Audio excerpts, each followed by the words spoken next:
Attam jirtu nagaa keessanii nagaan waaqayyoo iddoo isin jirtanitti hunduma keessaniif haa ta'u. Mucaafaa Efesoonii boqonnaa tokko finnee dhaabne dheengaddaa har'a boqonnaa lama jalqabna. Boqonnaa lama iddoo nuyi turre nu yaadachiisa. Boqonnaan lama iddoo nuyi turre nu yaadachiisa. Boqonnaan tokko ol nu baase.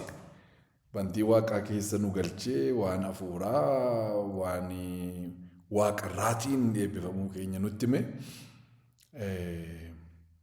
wanta kadhachuu nurra jiru jireenyi keenya maal ta'uun akka irra jiruuf maal akka ta'e nutti taasise. Gooftummaa Yesuus, Aaboo Yesuus hundumaa waaqayyo hundumaa gararraa isa kaa'uusaa nutti hime boqonnaan tokko dop godhee lafatti kan nu buuse immoo Phaawulosi boqonnaa lama irratti immoo as deebi'aa laalaa'edha akkuma nuyi qilleensa immoo hin taanetti mee gara lafaatti immoo deebi'aa iddoo dur turtan kan immoo yaadadhaa nuun jedhee mee isa laalla wajjiniin boqonnaa lama lakkoofsa tokkoo kaasee isin kanaan dura irra daddarba keessaniif cubbuu keessaniin karaa hafuuraa jechuu isaatii duutanii turtanii. Yeroo sanatti isin toora biyya lafaa kana duukaa buutanii deddeebi'aa aaboo qilleensa keessaa jiru irratti isa gooftummaa qabuufis abboomamaa turtanii. Hafuurichi hamaan amma namoota waaqayyoof hin abboomamne gidduutti hojjechaa jira jedhe lakkoofsi tokkoof lama dubbise. Isin durii irra daddarba keessanii fi cubbuu keessaniin duutanii turtanii nuun jedha. Isin durii maa jechuudha? Gara Yesuus Kiristoosiin utuun dhufin dura jechuu isaati. Gara Yesuus Kiristoosiin utuun dhufin dura maal taatanii turtanii? Cubbuu keessanii fi irra daddarbaa keessaniin duutanii turtanii. Yeroo nuun jedhu du'a hafuuraa jechuudha. Du'a hafuuraa. Amma jalqabatti waaqayyo nama yeroo uume jannata keessa dhaqee kaa'e. Jannata jechuun iddoo argamuu waaqayyoo jechuudha. Mukeetiin nyaati isaa mi'aawu, fooliin isaa urgaa'u, bifi isaa nama mararu achi keessa jiru. Uumamaa lubbuu qaban hundumaa waaqayyo uumee jannata sana keessa kaa'e. Wanta uumaman hundumaattis maqaa kan moggaase Addaam kan uume waaqayyoodha. Addaamtu uume miti. Kan maqaatti moggaase garuu Addaam. Inni Addaam maqaatti moggaase immoo maqaa ta'eefi hafe jedha sagaleen waaqayyoodha. Maqaan baay'isawee numatu calluma dheebaasa malee waan tokkotti maqaa yoo baaftanii maqaan waan sana ibsa. Kaaraakterii waan sana agarsiisa maqaan.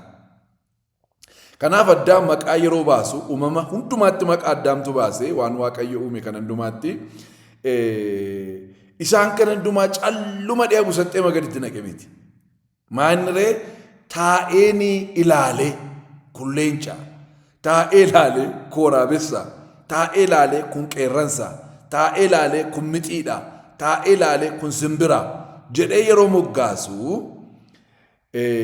ilaaleeniiti wanta isaan itti uumaman maalitti uume waaqayyo? Maaliif uumaman? Sababiin uumamuu isaanii, kaayyoon uumamuu isaanii maayinni, kaaraakteriin jara kanaa maayinni jedhee isa waaqayyo uumee fi waan itti uumamanii fi amala isaanii, jireenya isaanii kana ilaaleetu Addaam maqaa itti baase. Waaqayyo yeroo dhufu maqaa ba'ee yeroo argu maal jettee itti baafte? Maqaa innaan liistii maqaa baase kenneef. Gaafa waaqayyoo ilaaluu sirriidha akka inni itti baase. Sirrii ture akka inni itti baase. Maal agartu kana? Beekumsa namaa, dandeettii namaa, ogummaa namaa. Amma maqaa hamma kana baasu miti. Maqicha qabachuu noo. Maqicha qabachuu noo. Amma waraabessadhee yeroo dhaqee torban tokko booddee argu wantattiin waraabessa jedhee akka moggaasa yaadachuusa. Kun leencadhee bineensa makana gidduudha leenca isa jedhe sana deebi'ee yaadatee waamuusaa. Agartanii sammuu Waaqayyootiin nama uume. Dandeettii Waaqayyootiin nama uume. Kan hundumaa godhee Waaqayyo fixee hojii isaa hundumaa raawwatee uumamu hundumtuu toora galanii achi gidduu nama kaa'ee aaboo irratti qabaadhu hundumaa irratti hidhee jannata kana immoo tolchi eegii. Jannati kun akka hin banne baay'isii bal'isi immoo lafa immoo guutittiin jedhee Waaqayyo lafa bal'aa kan argatte agarsiisee booddee namni jannatuma duwwaa keessatti akka nafnetti lafi duwwaa ture namni sirra hin turre namni jannata keessa kan inni jiru garuu lafa namaa uume waan ta'eef lafatti ba'uutu irra lafa sana ba'ee hojjechuutu irra attamitti hojjetaa akka jannata sana keessaa jannatichuma baay'isaa jechuudha. Jannatichuma baay'isuutu irra ture. Anyways, muka tokko immoo gidduu kaa'e. Muka tokko gidduu kaa'e. Muki gidduu kaa'amte suni hamaadhaaf gaarii adda baasee nama akka beeku nama godha. Yaadaam kanatti hin nyaatinii guyyaa kanatti hin nyaattetti du'a duuta jedheen hin duuta. Du'a waan jedhamu yeroo jalqabaatiif annaawunsii kan godhe Waaqayyoodha. Du'a eenyutu uume jechuudha? Du'a Waaqayyotu uume. Yoo kanatti nyaatte hin duuta. Kanaafuu naa wajjiniin bara baraan akka jiraattuuf naa wajjin bara baraan akka jiraattuuf wanta jannata kana keessa jiru hundumaatti nyaadhu kanatti immoo hin nyaatinii. Mukti kun immoo hamaadhaaf gaarii adda baaftee nama barsiifti.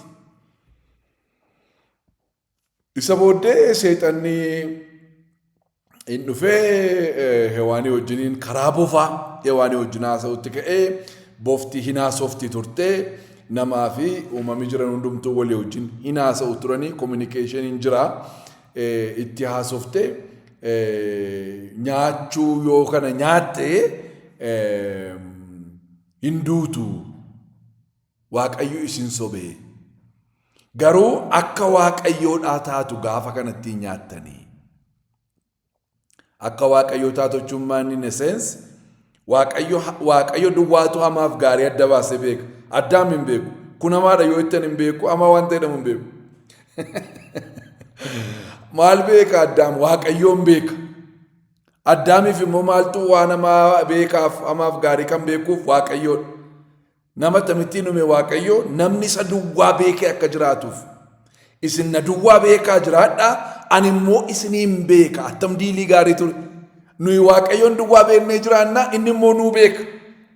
Inni immoo nuu hojjeta inni immoo nuu godha akkuma nuu godha. Amma namni rikweestii godhan jiru Kiristoosiin nuu ergii bakka inni iddoo keenyaa du'u inni namni gaafatan jiru kan. Waaqayyo matu akkasumattiinitu bara bara keessatti akka hojjetettitu gaafa namni kufu maal godheeni Iyesuus Kiristoosiin ergee Yesuus dhufee ilmaan namaa hundumaaf du'eetu garbummaa cubbuu jalaa du'a jalaa hunduma keenya nu baase. Akkuma isa kanaati jechuudha wanti hundumtu. Maanni nu Waaqayyoon beennaa Waaqayyoon immoo nuu beeka. Namni garuu karaa Hewaan maal goote bofarraa dhageessee nyaachuun gaarii akka ta'e hubatte.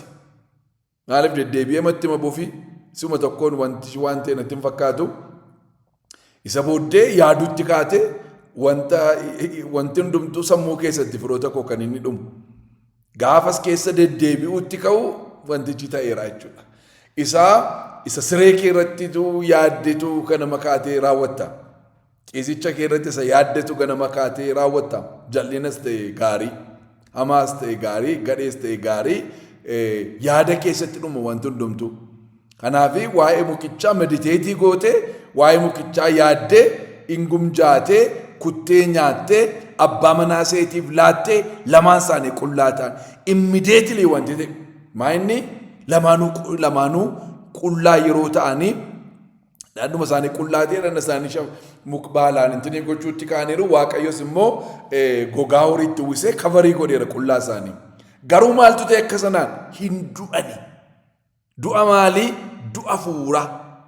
Achi keessaa gabbaanii iyyuu Addaamii waggaa dheeraa jiraata. Garuu instantly wanti ta'e maanni du'a fuuraa. Du'a hafuuraa jechuun maal jechuudha? Waaqayyotti adda ba'uu jechuudha. Waaqayyotti adda ba'uu jechuudha. Hafuurri keenya kan isheen jiraattu gaafa nu Waaqayyoo wajjin jiraannudha. Du'i hafuuraa baay'ee boyi namatti hin dhaga'amu. Kanaaf namni hin ta'u. Amma du'a safoonii yeroo namni du'u lubbuu keessaa ba'a.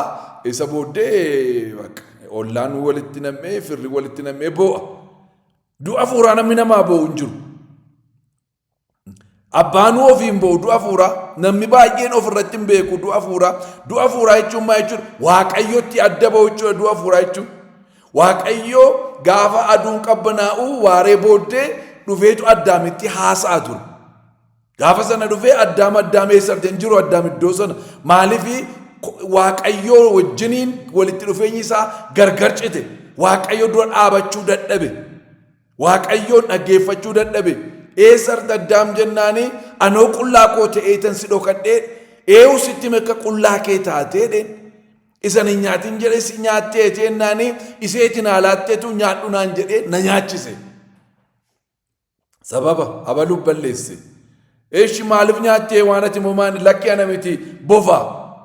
Bofyeetu gaafatamtee seexana itti seenis. Isinii galee itti gaafatamummaa fudhachuun hin jiru. Qalbii diddiirrachuun hin jiru. Qalbii diddiirrannaadha kan nama fayyisu. Garuu dhaqee dhiiga horii dhangalaasee dhufeetu maal godhe gogaa namatti uwwise. Akkamittiin dhiiga dhangalaasuu Waaqayyoodhaa barra. Gogaatu itti uwwifame waatu qalame jechuudha. Waatu qalame jechuudha. Ulfinni sila namarra jiru namarraa sokke. Sila namni qullaadha garuu tokko maanni hin qabu amaaf gaarii adda baasee hin beeku.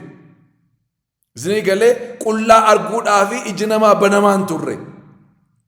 Iji namaa banamaan turre. Amma garuu namni mukattii waan nyaatee fi amaaf gaarii adda baasee beekuu jalqabe. Kanaaf Waaqayyo namni nu keessaa akkasa tokkoo ta'e dafee as keessaa gada ba'u. Dafee gada ba'u itti fufee nyaannaan akka keenya ta'aa Waaqayyo. Kanaaf dafanii gadi baasaniitu suraafeloo ta'anii Eden gannat suni cufamte jechuudha. Namni jannata sana keessaa gadi ba'e. Du'i yoom ta'e du'i gaafa sana ta'e du'i hafuuraa. Gaafa sana ta'e gaafa Addaam nyaate sanatu akkuma sanaan gaafa kanatti nyaatan du'a duutu akka Waaqayyo jedhe gaafa sana nyaate namni. Gaafa sana du'e namni.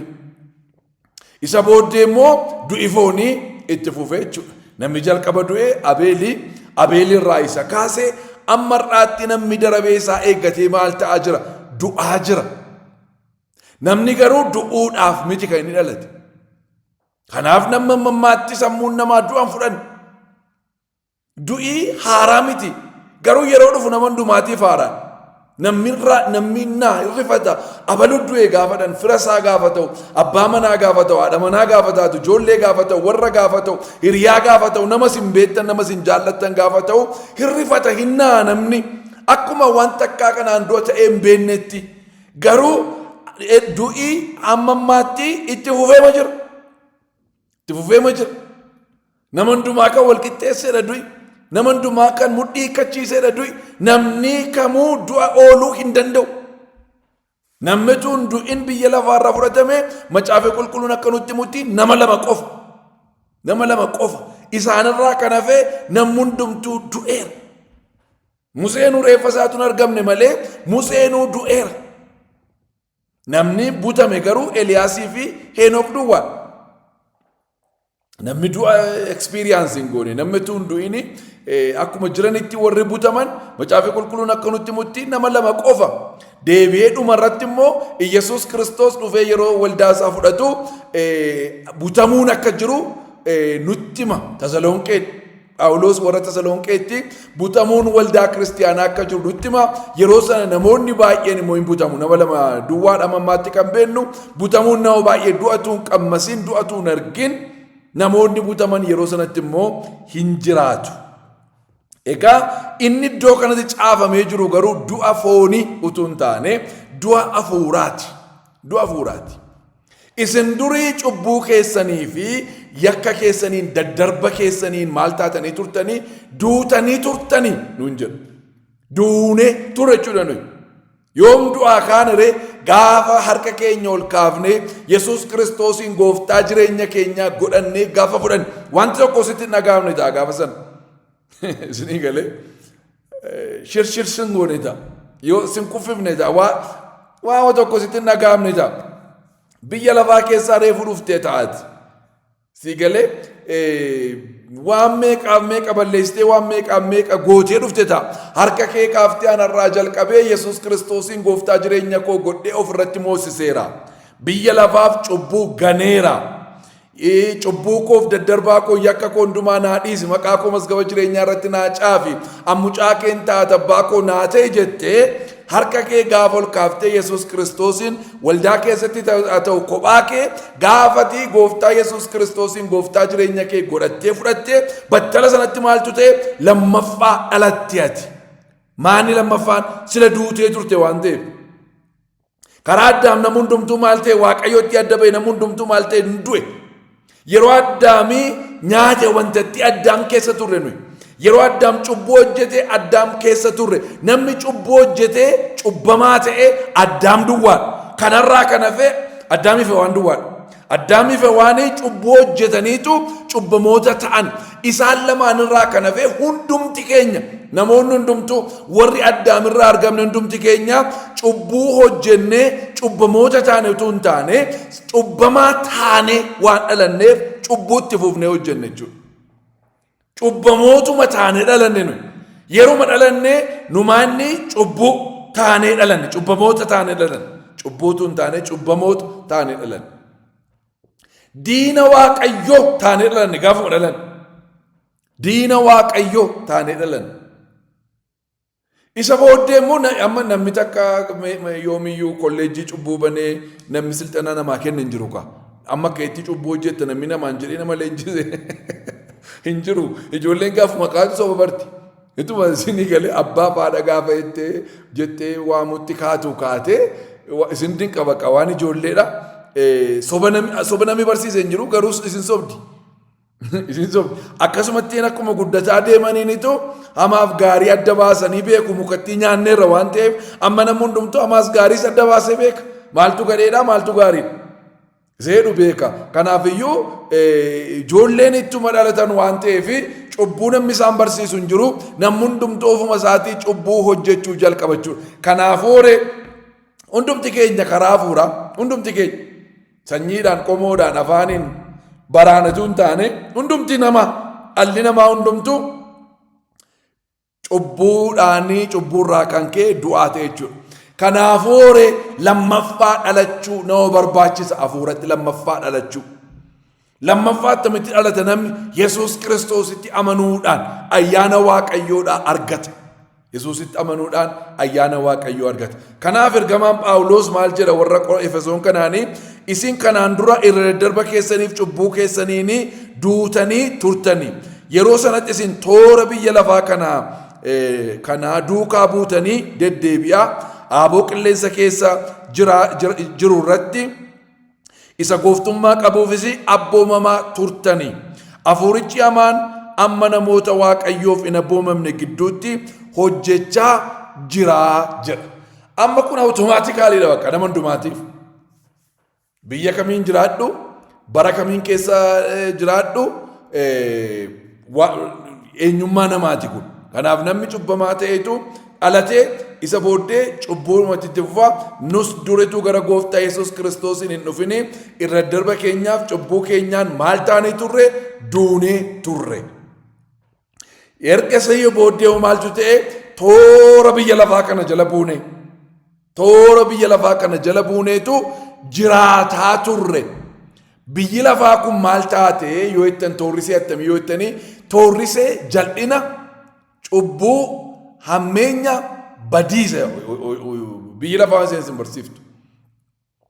Maaliif akka ta'e biyya lafaa kana irratti mo'ee kan jiru hafuura hamaadha waan ta'eef. Biyya lafaa kana irratti mo'ee kan jiru hafuura hamaatu jira. Biyya lafaa kana Waaqayyoo namaaf kan inni kennu. Amma samiin kan Waaqayyooti. Lafti immoo kan namaati. Lafa kanaa yuunivarsiitii kanaa namaaf uume waan ta'eef namatu irratti gooftummaa qaba. Namaaf aaboo isaa kennee karaa nama yuunivarsii kana bita Waaqayyo. Akka inni itti hojjetame karaa nama yuunivarsii kana bita. Torii namaati kun. Iddoo namni keessa jiraatudha kun.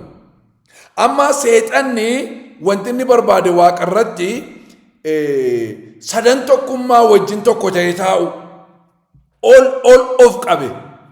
Bareedina guddaa qaba, aangoo qaba, hangafa ergamootaati, muuziqaanis harka jira, worshippii liidii kan godhu isaa isinii galee kan hundumaa yeroo laalu inni sadan tokkummaadhaaf waan ta'u kana yeroo laalu maaliif anaan ta'u kunii jedhe. Anaan ta'u kun akka immoo iskoolaarsonni baay'een irratti walii galanitti nama waan jedhamu gaafa Waaqayyo yaade nama yoom yaade bara isa jalqabaa keessatti nama yaade waan ta'eef nama gaafa yaadu attamittiin utuu an jiru nama ofitti fakkeessee uumuu yaada inni. Pilaaniin kun sirrii miti. Sadan tokkummaan nagararraa jiru itti dabalee immoo tokko immoo narra kaa'uu barbaade maa inni wanti ta'a. Inni jedhu inaaffaa itti horeetu lakkii utuu pilaaniin kun iddoon ga'ini anaan arfaffaana godhaa waan jedhamu wayii waa yaade fakkaata. Isa booddee maal godhe Waaqayyo lolatu Waaqa irratti ta'e jedha. Maaltu ta'e? Lolatu Waaqa irratti ta'e jedha. Ergamoota kana jechuun isa waan ta'eef ergamoota kana iyyuu harka sadaffaaf duukaa hiriirse baay'ise wayi. Qisqasaa godhee ilaalaa waan inni jedhe lollaa jedhe sadan tokkummaadhaan. Lolleetu biyya Waaqa irraa kana fudhanna. Innaan Waaqayyo Waaqa irraa gadi isa darbate harka ergamoota harka sadii wajjiniin waan sardi wajjiniinitu gad darbate jedha.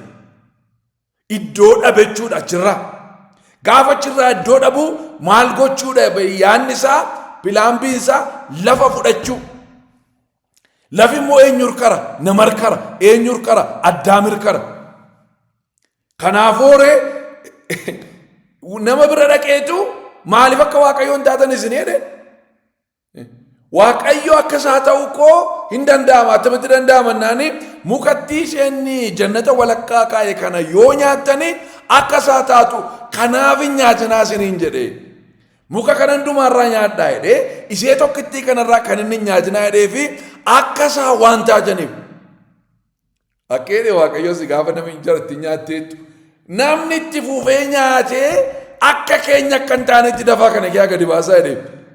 Dhuguma mukatti itti fufanii nyaannan akka Waaqoo nama gooti attamitti naan hin jedhina. Dafaa gadi baasaati balbalatti cufaa jedhee suraafelootaan cufamee ergasii deebi'een baname. Ilaamee jara namame addaamiin itti naannee malee hewaaniin itti naannee malee seexannoo yaalee akka Waaqayyoo ta'uu hin dandeenye nama ofii isaatii yaalee dadhabe tokkorraa maaf hin barumsa baraan. Warra saksasii ta'an irraan bara malee amma namni irraa dhaga'uu barbaadu fakkeenyaaf biizinasa yoo fudhattanii biizinasa tokko jalqabuu yeroo barbaadu namoota muuxannoo qaban barbaada. Warra milkaa'an warra kufan irraan baramaa kufaatii isaanii irraa bareetanii akka isaanii akka hin kufneen godha malee isa isaan yaalanii itti kufan akkaataa isaan itti yaalanii kufan itti yaalu deebi'e. Barachuuf dhugaa dubbachuuf nama kufarraa iyyuu bartu. Elaan akkas godhee kufee naa ta'uu didee ati immoo karan irra deeme kanarra na deemini siin jedha namni kufe. Namni milkaa'e immoo akka godhee waan milkaa'ee fi kara kanarra yoo deemte toora isaa yoo eeddee milkooftaa siniin jedha. Amma seexanni kufteetti Waaqarra maal yaadee Waaqayyoon qixxaachuu yaadee kufeera. Maal jedhaa irra waaniin akka Waaqayyoo taatu innoon kufe karanni kufe maa deemtee waan karanni kufe maa deema addaam. Exactly karaa ofii isaatii kufetti agarsiisan. Karaa ofii isaatii kufe inni mukatti nyaatee kufe tun taane waan ofii isaatii yaale waan inni ayimokkarimikko yaaluu mitiim. አይታሰብም እንጂ በጭራሽ akka Waaqayyoo ta'umoo Akkasaa akka taanu beennani macaafi jedhu bara keessatti akkasaa akka taanu beennaadha malee Waaqayyoon hin taatu ati. Waaqayyoonis miti har'asi boris Waaqayyoon miti ati. Waaqayyo abbaadha ilma hafuura qulqulluu duwwaadha hin dhume. Hin dhume hin yaadamu inni Waaqayyoon ta'ummoo. Yaadamu inni maqaan isaa bara baraan kan eebbifame haa ta'u hin kennu isa Waaqayyo hin kennu isa inni kenne iyyuu isuma inni kenne yaaduun ikkoo baay'ee namatti ulfaata. Sanni waan inni nuu godhe waan inni nuu kenne iyyuu amma nuyi ijoollee isaa ta'uun ikkoo dinqii miti. Ijoollee isaa ta'uun ikkoo dinqiidha. Maqaan isaa bara baraan kan eebbifame haa ta'u. Kanaaf isarra bu'aniitu jarri kun maal ta'anii hin du'ani. Hin du'ani. Isa namni keessaa du'e kanatti immoo karaatti hin deebi'antu jira. Amma gaa namarraa dhaqeetu maal godhee furtuu sana fudhate. Furtuu maalii biyya lafaatti hin bulchan. Aaboosa Waaqayyo Addaamiif kenne bulchi biyya lafaa kana aaboo irratti qabaadhu. Domiiniyeen irratti qabaadhu isa Waaqayyo ittiin jedhe sanatu dhaqeetu maaster kiisaa irkaa fuudhe. Kanaafuu biyyi lafaa kanaa eewu seerrata. Macaafa akkanutti mutti seexana seerrata garaa kutadhaaga. Biyya seexanni seerratu keessa jirtaati. Wanta nama dinqutumuu nagaatti jiraatta. Biyya seexanni bulchutu toorrisaa kan seexanaa kan ta'e toorrasaa kan baasu seexana kan ta'e bulchaansaa seexana kan ta'e hafuurri biyya lafaa kanarratti hojjetu hafuura seexanaa kan ta'e amma torii isaa ta'ee kan jiru kana keessattitu ati immoo biyyi kee biyya biraa ta'e lammiin kee lammii biraa ta'e as keessa garuu nagaatti akkati jiraattu kan si godhe eegumsa Waaqayyooti. Maqaan Waaqayyoo bara baraan kan eebbifame haa ta'u. Dur garuu utuu gara mootummaa Yesuus Kiristoos hin dhufin toora biyya lafaa kana jala turteeti. Toora biyya lafaa kana jala turte. Biyya lafaa isa kam? Isa seexanni seerratu. Isa seexanni seerratu. Isa seexanni bulchu. Har'umayyuu immoo namoonni kan Waaqayyoo hin taane namoonni kan Kiristoos hin taane isaan gidduutti hafuurichi maal godhaa jira? Hojjetaa jira. Isaan gidduutti hafuurichi hojjetaa jira. Amma gaa waan ta'e ilaalaa. Nusi hundumti keenya hawwa foon keenyaa duukaa buune akka fedha namummaa keenyaaf yaada keenyaatti warra akkasii gidduu jiraanneerra. Kanarraa kan ka'es akkuma warra kaanii dhalootaan dheekkamsa Waaqayyoo jala gallee turre. Araarri Waaqayyoo garuu baay'ee waan ta'eef jaalala isaa isa guddaa sanaan nu jaallate. Nuyi irra daddarba keenyaan karaa hafuuraa du'oo taanee utuu jirru inni warra Kiristoosii wajjin jiraatan nu godhate. Innis ayyaana Waaqayyootiin isin ayyaana Waaqayyootiin fayyifamtaniittu nun jedha. Amma gaa nus durii akka hawwa foon keenyaatti jiraata turre. Akkasuma jedhe macaafa. Macaafi sirriitti namatti hima waan ta'eef. Dur isinii akka hawwa foon keessaniif akka kajeellaa biyya lafaa kanaatti deddeebi'aa turtanii nun jedha. Akkuma siistemii biyya lafaa kanaatti jiraataa turtan waan isheen ofirii isin gootu hundumaa harkaa fuutanii nyaataa turtan. Kanaafiyyuu dhalootumaanii dheekkamsa Waaqayyoo jala galtanidha. Dheekkamsa Waaqayyoo jala turre jechuudha nuyi. Dheekkamsa Waaqayyoo jala galtanidha. Garuu maaltu ta'e Waaqayyo araarri isaa guddaa waan ta'eef jaalalli isaa guddaa waan ta'eef maal nu godhe jedha. Lakkoobsi 4. Araarri Waaqayyoo garuu baay'ee waan ta'eef hammami araarri isaa baay'ee. jaalala isaa isa guddaa sanaan nu jaallate. Maaliif nu jaallate? Araara isaatu baay'ee waan ta'eef. Araarri isaa baay'ee waan ta'eef inni maal nu godhee? Araara nu godheetu irra darba keenyaaf cubbuu keenya isa nu akka kajeellaa foon keenyaatti jiraan, isa nu akka hawwa keenyaatti jiraan, akka barbaanne akka biyyi lafaa nu kenniteetti isa nuyi akka seexanni nu oofetti isa oofamne sana, isa diina waaqayyoo taane sana, isa dheekkamsa waaqayyoo sana jala dhalootumaan galle sana maal nu godhe? Nutti araaramee araara isaa baay'ee sanaan gara keenya dhufeetu jaalala isaa isa guddaadhaan nu jaallate. Jaalala isaa san sinsinnoofne, jaalala isaa san geeddaramne, jaalala isaa san gabbu'aan adeemne, jaalala isaa san nurratti hundoofne. Isinii galee miira wayii miti agaappeen baay'ise wayi. Jaalalli miira simmeetiidha. Jaalalli wanti tokkoon hin dhufaa hin guddataa deebi'ee baduu danda'a. Agaappeen garuu bakka sababa irratti dhaabate, hin qabuuf irratti dhaabate, waaqayyo irratti dhaabate, waaqayyo mata ofii isaati jaalala waan ta'eef yeroo nuyi soomnu nu jaallatee, yeroo nu dadhabnu isa nu jibbu miti. Fuulli isaa isa nyaara nutti guuru miti. Jaalala isaa isa guddaa sanaanitu nu jaallate. Maqaan waaqayyoodhaa bara baraan kan eebbifameetu. Jaalalli isaa ol fagoo, jaalalli isaa gadi fagoo, jaalalli isaa bal'aa jedha. Ol keessaa ba'uun hin danda'amu, gadi keessaa ba'uun hin danda'amu, bitaarra keessaa ba'uun, mirgarra keessaa ba'uun, fuuldura kee ba'uun, dudduubaa kee ba'uun hin danda'amu. Bal'aadha jaalalli waaqayyoodhaa guddaadha.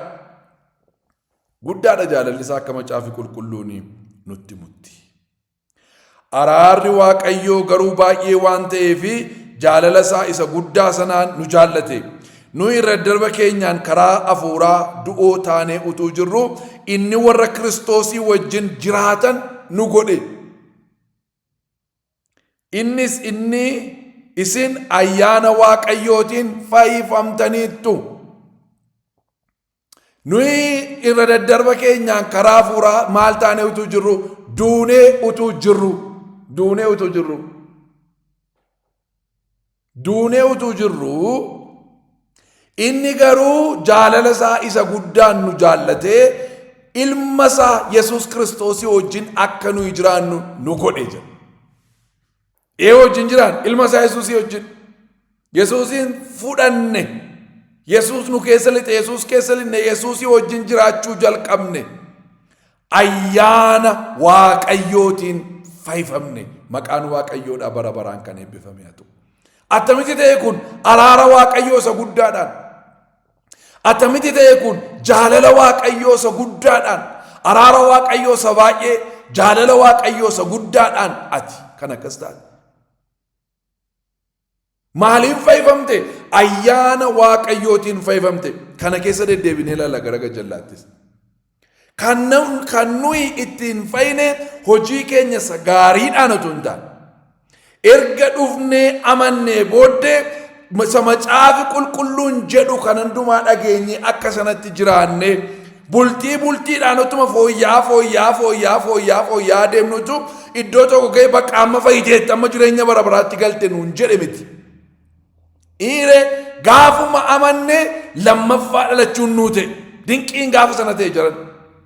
Dinqiin guddaan, dinqiin sammuu namaa gararraa gaafa sana ta'e nam margee iyye, nam margee galateeffate hin jiru malee. Dinqii guddaa nuu godhe Waaqayyo. Maal taane du'a keessaa jireenyatti dabar, dukkana limixii keessaa ifa dinqisiisaa keessa gal, duunee turree hin jiraan. Lammaffaa dhalachuutu nuu ta'e. Ayyaana waaqayyootiin fayyifamne. Yesuus Kiristoosii wajjin jiraachuu jalqabne. Waaqa irratti lafa irratti waaqayyoof bara baraan galanni haa ta'u.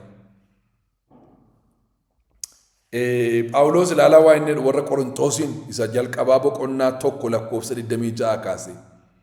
Obboloota koo isin yeroo waamtan namoota attamii akka taatan ofirratti ilaalaa. Akka yaada namaatti baay'een keessan ogeessota miti. Baay'een keessan beekamoo miti. Baay'een keessan sanyii warra gurguddaa keessaa miti. Waaqayyo garuu namoota ogeessota yeellaasisuudhaaf waan biyyi lafaa gowwaatti lakkaa'u fo'ate. Waaqayyo warra jaboo yeellaasisuudhaaf waan biyyi lafaa dadhabaatti lakkaa'u fo'ate. Waaqayyo wanta jira jedhamu lafatti dabaluudhaaf wanta jira hin jedhamne wanta biyya lafaatti gaddeebi'aa tilakka'amu wanta tuffatama fo'ate. Kanaafis namni tokko illee fuula Waaqayyo duratti of hin jajin. Kiristoos Yesuusitti jiraachuun keessan Waaqayyo bira ta'e. Kiristoos Yesuusitti jiraachuun keessan Waaqayyo bira ta'e. Waaqayyo Yesuusiin ogummaa keenya nuuf godhe. Ogummaan keenya maanni Yesuus ogeessaati ogummaa qabdaati maanni ogummaan kee Yesuus. Atamittiin Waaqayyotu Yesuusiin ogummaa keenya nuuf godhe. Hallelujah. Ogummaan bantii Waaqaatti galuu caalaa maanni amma ogummaan. Du'a keessaa waggaa 1,000 du'ii lafa keessa lafeen kee lafeen umma kan hin taa'u malee du'iiti waggaa 100 du'iiti jiraadhu ergasii booddee kaateedhaan na haaraa uffattee bara keessa waan jiraachisu beekuu caalaa kana amanuu caalaa ogummaan maanni amma. Maanni amma ogummaan kana caala. Waaqayyotti amanuudha ogummaan. Waaqayyoon jalqabni ogummaadha. Waaqayyoon sodaachuudha Macaafa Qulqulluun. Waaqayyoon sodaataa ogeessa kaati. Ogummaani jalqaba wanti si gootu Waaqayyoon uumaa kee sodaadhu siin jedha. Waaqayyoon abbaa kee sodaadhu siin jedha. Isaa wajjin jiraadhu siin jedha. Isa filannoo kee godhadhu siin jedha. Karaa isaarra adeemii siin jedha. Yaada isaa iddoodhaan gahii siin jedha. Ati kan Waaqayyooti siin jedha. Maaltu ogummaa?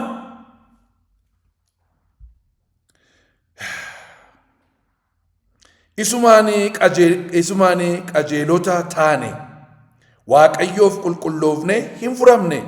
Kanaafis namni of jaju gochaa gooftaatiin of jaju kan jedhu caafameera. Yeroo waamamtanii isin yeroo waamamtanii namoota attamii akka taatan hin irraanfatinaa jedhe. Hin irraanfatinaa. Waan irraanfatamu miti. Du'oodha isiniin jedhe Efesoon keessatti Phaawulos. Hin irraanfatinaa namoota du'aa reeffa keessaa reeffatu yaasee fide. Du'aa kaasee fide waan ta'eef ati yeroo as geessu bareedina kee har'aa laaltee hin irraanfatin hin dagatin iddoo waamamte. Isin yeroo waamamtanidha warra Qorontosiin baay'een keessan ogeessotan turre. Baay'een keessan beekamoon turre. Baay'een keessan namoota waa'ee baasan miti. Waaqayyotu namoota gowwootatti lakkaa'aman waame. Maaliif ogeessota warra ofiin jedhanitti yeellaasuudhaaf. Waaqayyotu dadhaboo warra jedhaman waame. Maaliif warra jajjaboodha ittiin jedhan ofiin jedhan yeellaasuudhaaf. Waaqayyotu namoota waa'ee hin baafne fo'ate. Maaliif warra waa'ee baafna ofiin jedhan yeellaasuudhaaf.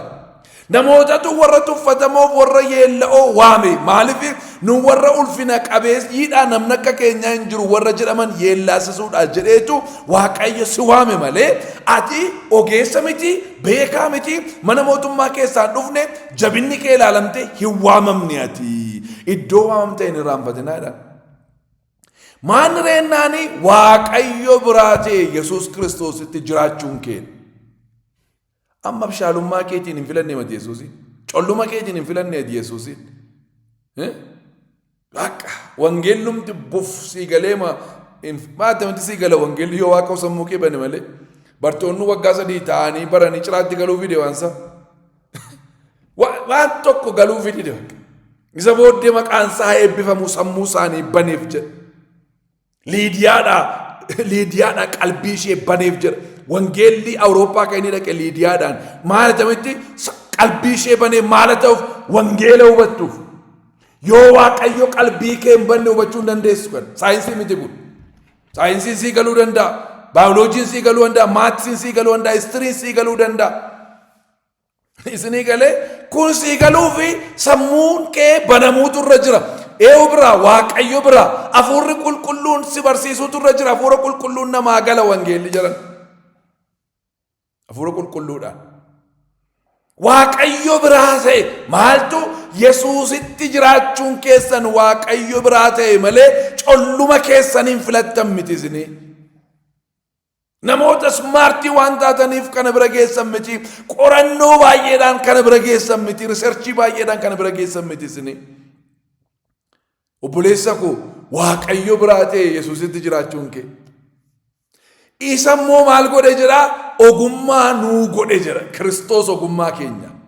Ogummaa keenya. Isumaan immoo maal taane jira? Qajeelota taane jira.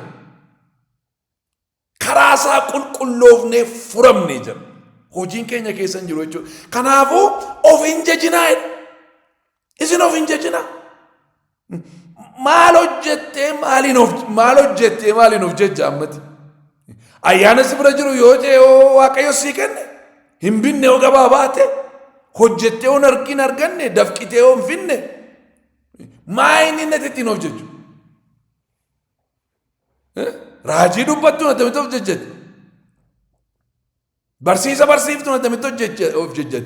Dinqii Waaqayyo harka keetiin hojjetu na tamitti of jajjaati. Qulqullummaa har'a qabdu na tamitti of jajjaati. Jireenyi keessan ergamaa Waaqayyoo fakkaate na tamitti of jajjaati. Si godhatee waansaa si keessaan godhee maqaan isaa bara baraan kan eebbifame haa ta'u. Kanaafiyyuu waan ittiin of jajjan hin qabdan yoo of jajjanii gochaa inni isinii godheen ilaa araarasaa, ilaa arjummaasaa, ilaa gaarummaasaa, ilaa jaalalasaa, ilaa tolasaa, ilaa waayina godhe nama diina fuudhee akka inni fira godhe, mucaa godhe, isa fagoo akkamitti akka inni dhiyeesse, isa du'aa akkamitti akka inni kaase, lammaffaa dhalachuu biraa akkamitti akka inni hage, jireenya Kiristoosii wajjin na jalqabsiise. Qajeelummaan naa lakkaa'ame, ogummaan koo Yesuus, beekumsi koo Yesuus, humni koo Yesuus, dandeettiin koo Yesuus, lakkaawwannaan koo Yesuus, himannaan koo Yesuus, jajannaan koo Yesuus, wanti hundumtuu koo Yesuus jettee akka ittiin himattu akka of jajju malee waan biraa maal qabdati waan himattu. Kanaaf isinii duutanii turte reeffi maal of jajaa jiran itti maame. Amma suufii faatti uwwisu bara kan reeffatti. Meekaappii iyyuu itti dibu. Maal ammattan bareedattu reeffa laaltanii. Akka inni bora jaa'u beektu. Amma reeffi amma maal isaa ajjejama amma reeffi. Bakka xuruu reesaan hunde የሚባለው reeffa barate jedhame amma reeffa gaarii jedhama amma jira maal taatan amma too du'aa turte reeffa keenya guuree lubbuutti naqe maqaan isaa bara baraan kan eebbifame haa ta'u. Isas qeelii lafee goggogaa irratti haasa'ee raajii toonuu raawwate karaa Yesuus Kiristoos. Reeffa turre cubbuu keenyaaf darba keenyaan du'aa turre akkuma seera biyya lafaa kanaatti jiraataa turre hawwii keenya godhataa turre kajeellaa keenya raawwataa turre aaboo seexanaa jala turre kanaan of jajama amma kana hooti ati eenyummaan kenna sirriin kana yoo himatti ammati maddu yoo siin jedhan kana malee maal himachuu dandeessa ammati kana mootummaa dhalatti dhalootumaa nu argatte. Yesus ilmi Waaqayyoo Waaqa jiraataa dhufee garuu kana keessaa si baase siin haaleluyyaa. Karaa Yesuus Kiristoosatti maal taate ayyaana Waaqayyootiin fayyifamte hin fayyite hin kaate du'a keessaa urgufattee kaate du'a keessaa ammoo akka wiikeettiin jiraattu akka kajeellaa keettiin jiraattu akka toora biyya lafaa kanaattiin jiraattu aaboo seexanaa jalan jiraattu garbummaa cubbuu jalan jiraattu baateetta kan hundumaa caccabsitee Yesuus kan hundumaa sirraa diigee kana keessaa si baase awwaala kee diigee nama haaraa godhee bifa ofii isaatiitti si hojjechuudhaaf kan hundumaa keessaa si yaase kana keessaa gayyaaneen maqaan isaa bara baraan kan eebbifame haa ta'u. Itti fufna sattaanuu irratti.